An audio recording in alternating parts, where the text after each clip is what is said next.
294টা সিটে মমতা ব্যানার্জি, আর আমাদের প্রতি জোড়াফুল। তাই সেখানে আমাদের কম্পিটিশান থাকবে, আমরা সর্বোচ্চ ভোটে লিড দেবো।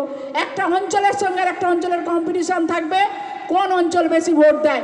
একটা বুথের সঙ্গে আরেকটা বুথের কম্পিটিশান থাকবে, কোন বুথ বেশি ভোট দেয়।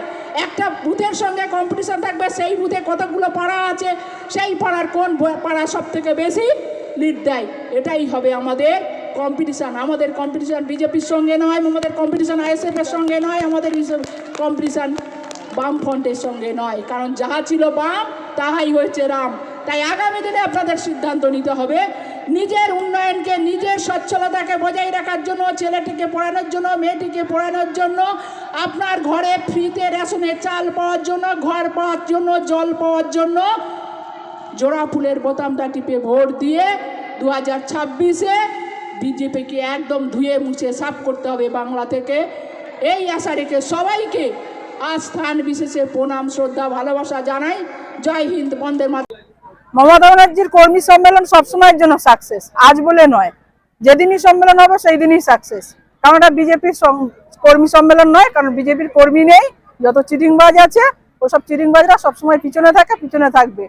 আর সকাল বিকাল সন্ধ্যায় যখনই তৃণমূলের কর্মী সম্মেলন হবে, মমতা ব্যানার্জির, অভিষেক ব্যানার্জির সম্মেলন সবসময় 100% সাকসেস।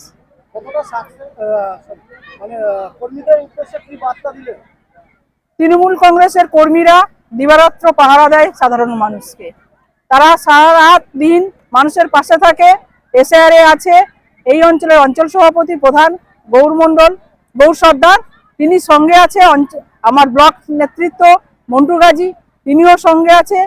আমাদের দক্ষিণ সুন্দরবন সাংগঠনিক জেলা এসসি সেলের সভাপতি নিমাই আলী মহাশয়, তিনিও সঙ্গে আছে।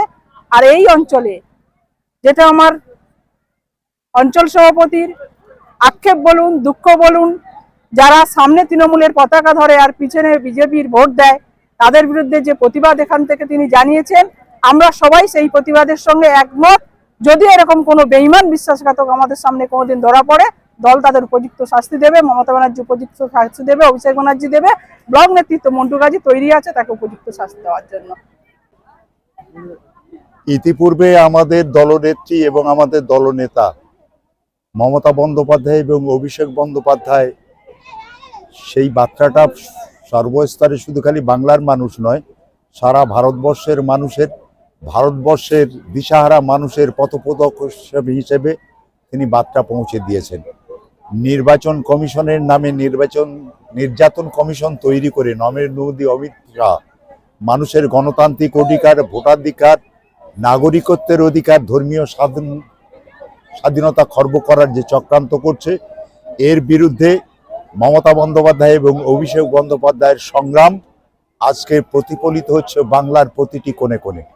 আজকে মসজিদবাটি অঞ্চল সম্মেলনের মধ্য দিয়ে প্রমাণিত হয়েছে, আমরা 15টা বুথের বুথ কমিটির কর্মীদের নিয়ে, বুথ সভাপতি, নির্বাচনী বিএলও 2দের নিয়ে সম্মেলনের কথা, কিন্তু অগণিত মা ভাই বোনেদের আশীর্বাদ এবং তাদের আশা আকাঙ্ক্ষাকে সম্মান জ্ঞাপন করতে আজকে সেই কর্মী সভাটা একটা জনসভায় রূপান্তরিত হয়েছে।